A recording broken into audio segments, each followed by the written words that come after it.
Hello दोस्तों, स्वागत है मेरे एक नए वीडियो में। आज हम बात करेंगे CRP C reactive protein test. इसका जो टेस्ट जो प्रोसीजर होता है इसके बारे में बात करेंगे। तो ये देखिए, मेरे पास अरबा का एक सीआरपी का किट है। तो इस किट को ओपन करते हैं। देखिए, इसमें 3 बॉटल्स निकलती है। इसमें ये रिएजेंट होता है R1, ये R2 रिएजेंट होता है और ये स्टैंडर्ड होता है, स्टैंडर्ड या कैलिब्रेटर। प्रोसीजर शुरू करने से पहले इसके साथ जो लिटरेचर आता है उसको देख लेते हैं एक बार। देखिए, ये टेस्ट किट के साथ लिटरेचर आता है, जिसमें ये देखिए क्लिनिकल सिग्निफिकेंस, ये मेथडोलॉजी हो गया, और इसके बाद सब प्रिंसिपल और सबसे अपने जो ये देखिए प्रिपरेशन कैसे होता है। सीआरपी कैलिब्रेटर होता है।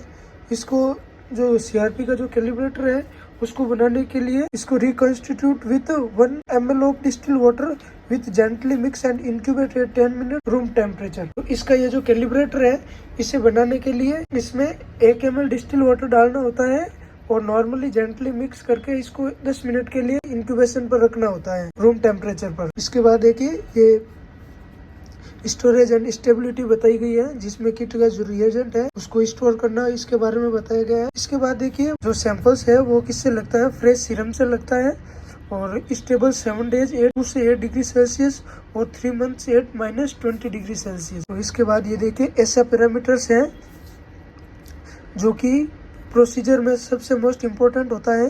तो इसमें ये देखिए, इसमें सैंपल की वॉल्यूम और रिएजेंट की वॉल्यूम बताई हुई है। इसमें सैंपल की वॉल्यूम है वो 10 माइक्रो है, रिएजेंट की वॉल्यूम है वो R1 की 800 माइक्रो है और R2 की 200 माइक्रो है।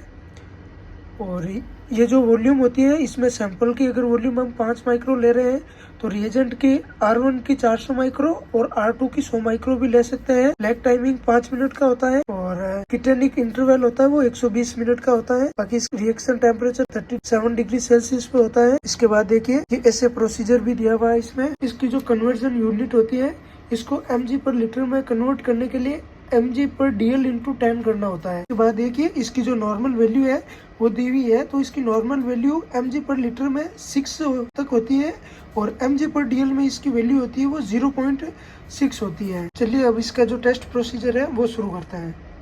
टेस्ट प्रोसीजर शुरू करने के लिए 400 माइक्रो R1 लेना होता है। तो ये देखिए पिपेट में 400 माइक्रो R1 लेते हैं एक टेस्ट ट्यूब में।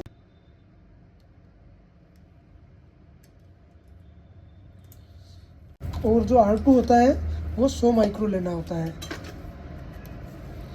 तो ये देखिए 100 माइक्रो R2 ले लेते हैं। ये 100 माइक्रो R2 हो गया। इसके बाद इसे थोड़ी देर के लिए इंक्यूबेटर में इंक्यूबेट होने के लिए रखना होता है। इसका टेस्ट प्रोसीजर शुरू करते हैं। तो सबसे पहले मशीन को ऑन करते हैं। तो मेरे पास ये देखिए कैम 5X की मशीन है। ये मशीन ऑन हो रही है। देखिए जिसमें रन टेस्ट है, test parameters, quality control reports, maintenance, patient reports और सिस्टम सेटअप होता है। इसके बाद देखिए रन टेस्ट करते हैं। और मेरे इसमें जो सीआरपी है वो 2 नंबर पेज पे सेटअप की हुई है। तो ये देखिए सबसे पहले सीआरपी में जाते हैं। देखिए इसमें एस्पिरेट वाटर ब्लैंक मांग रहा है। चलिए इसको वाटर ब्लैंक देते हैं।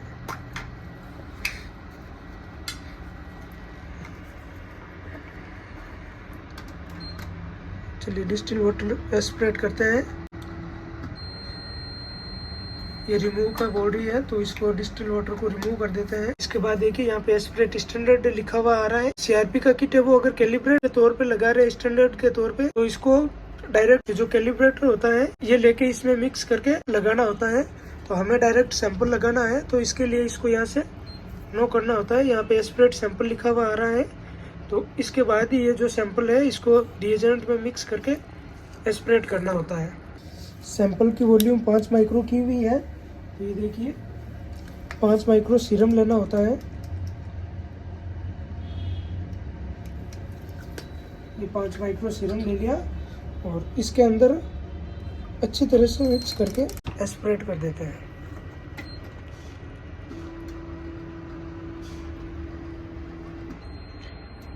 ये देखिए टेस्ट ट्यूब को रिमूव करके डिस्कार्ड कर देते हैं। इसमें देखिए ये टाइम बता रहा है, तो इसमें 5 सेकंड पहले लगी मशीन, उसके बाद 120 सेकंड में अपना जो रिज़ल्ट है वो यहाँ पे देखने को मिल जाएगा। चलिए 120 सेकंड वेट करते हैं। 120 सेकंड के बाद देखिए ये अपना रिज़ल्ट आ गया है, जिसकी वैल्यू है वो mg/लीटर में है, तो 75.20 इसकी जो वैल्यू आई है। इसके बाद देखिए हम ग्राफ चेक करते हैं, तो ग्राफ एकदम सही है अपना। इसका मतलब ये जो रीडिंग है वो एकदम करेक्ट है।